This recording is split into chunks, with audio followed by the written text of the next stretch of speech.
भजन करे, मीराबाई भजन करे, मीराबाई भजन करे, मीराबाई भजन करे, भजन करे से भजन करे, वृंदावन बिहारी के नाम पे आज की राजा के साथी हो प्रेम की खत प्रेम की साथी हो प्रेम की खत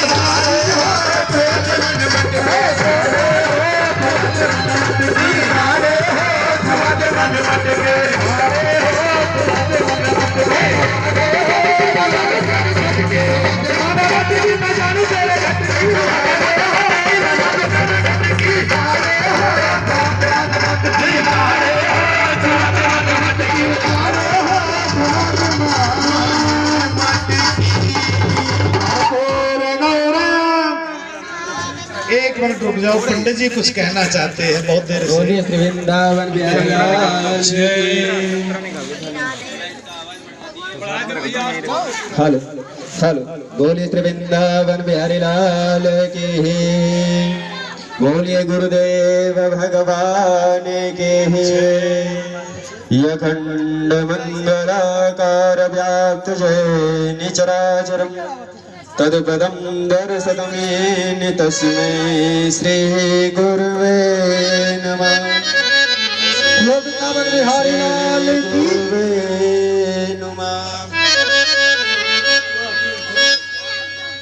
जितने हमारे गली साधनगर 19 नंबर गली में जितनी हमारी माताएं हैं, हमारे नजर से सभी लोग हमारी माता ही दिखाई देती हैं।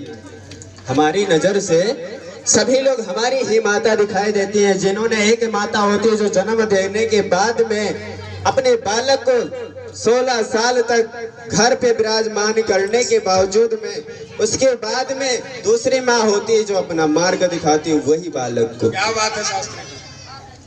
वही माँ होती है जो दूसरे बालक को मार्ग दिखाती है।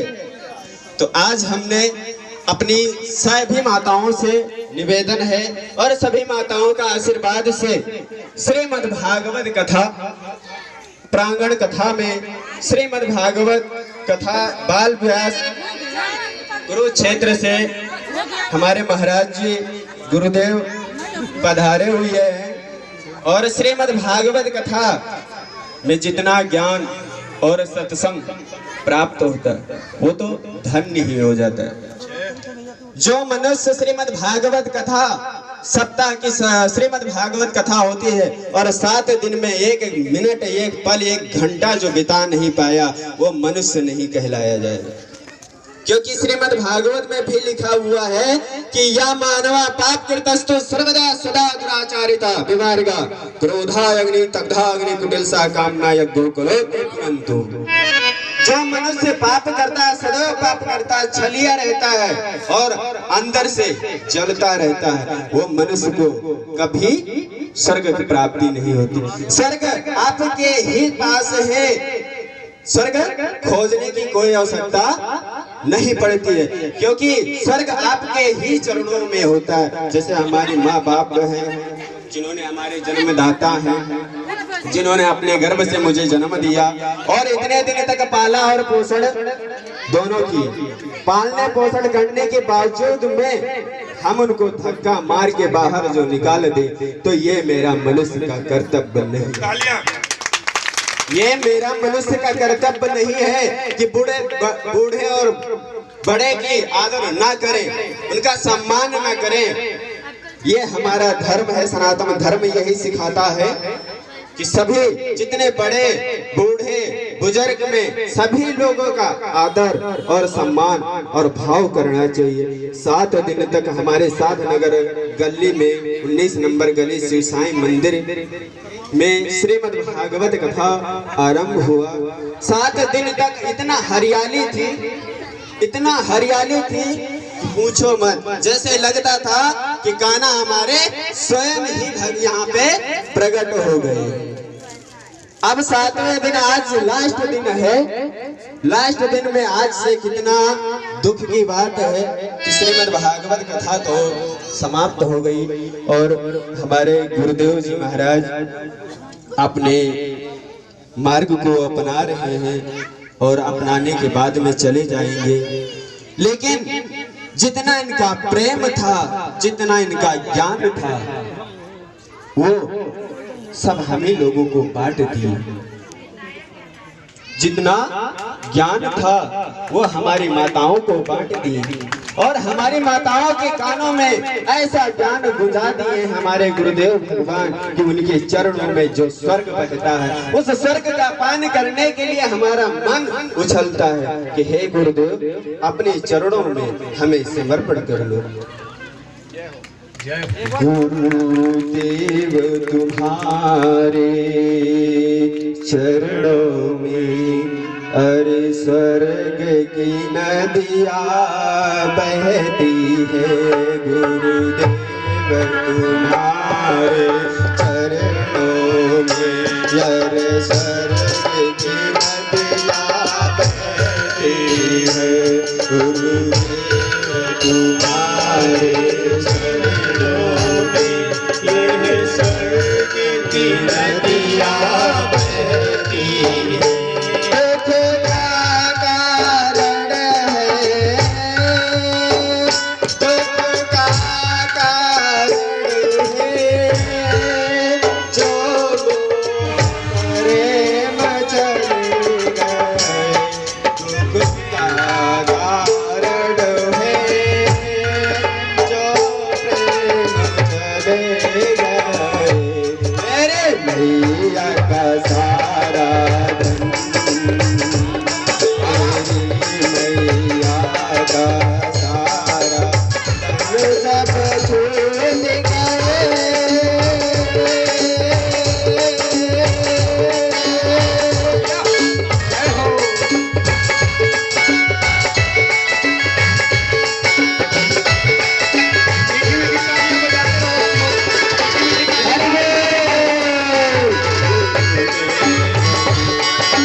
तुम्हारे चरणों में कर जगह जो मिल जाए।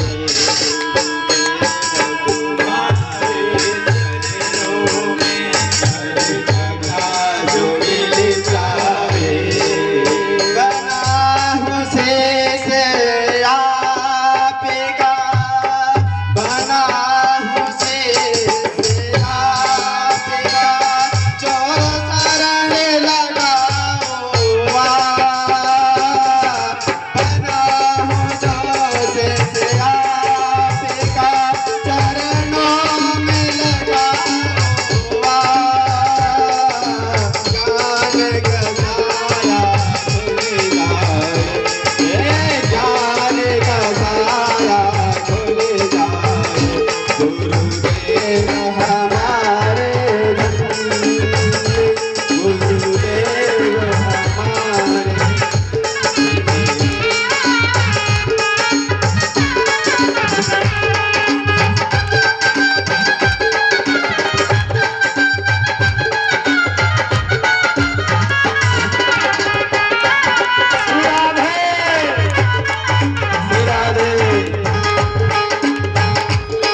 सभी भक्तजनों से निवेदन है कि हमारे जो गुरुदेव श्रीमद् भागवत कथा व्यासपीठ पे बैठे तो उनके इस समय चरणों में अमृत का धार बरसता है।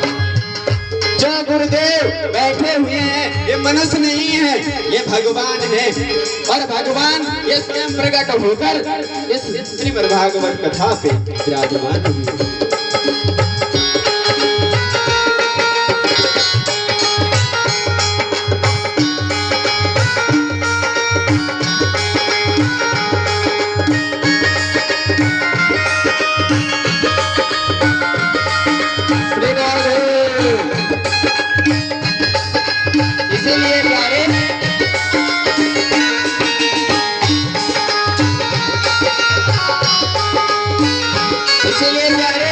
सभी लोग जितनी हमारी माताएं हैं वो काव्य तुलसीदास जी रामचरितमानस में वर्णन किए हैं कि उमा कहूयन भव अपना सने हर भज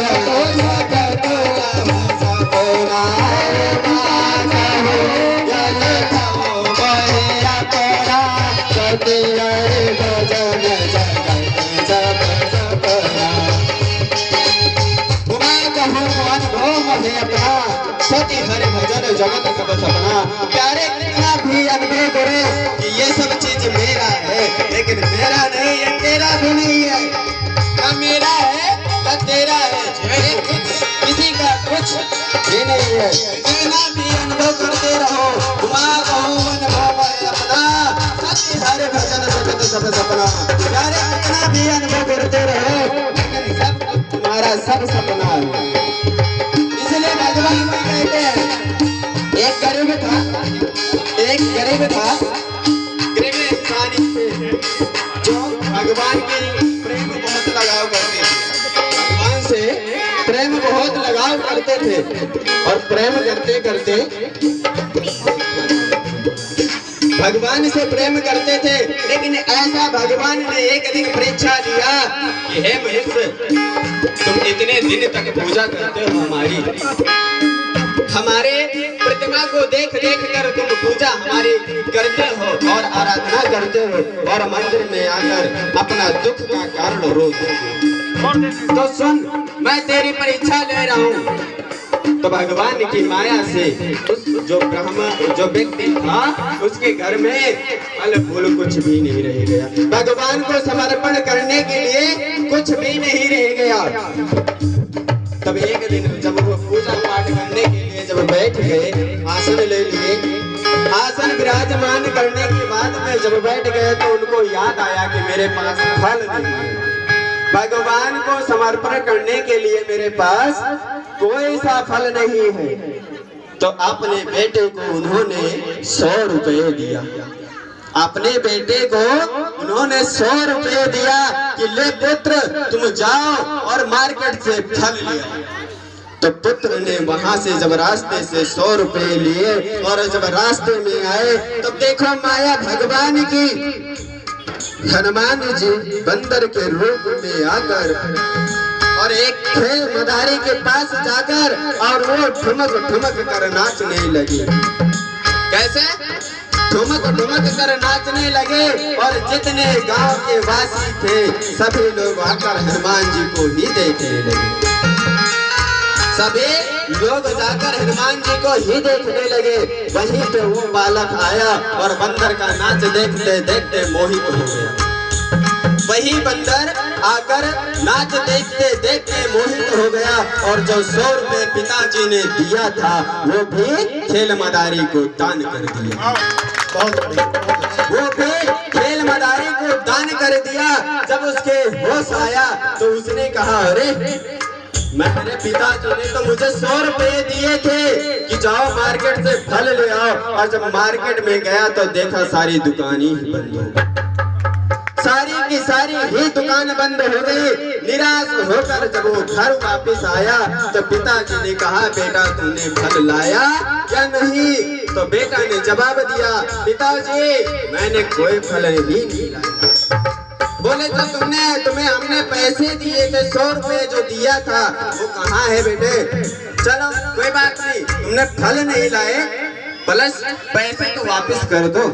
तो बेटे ने एक ही जवाब दिया, पिताजी जब रास्ते में जा रहे थे तो एक खेल मदारी बंदर नचा रहा था, मैं उसी को दान कर दी, मैं उसी को ही दान कर दिया, और मेरे पास पैसे नहीं है। तो पिताजी ने कहा, धन्य हो पुत्र धन्य।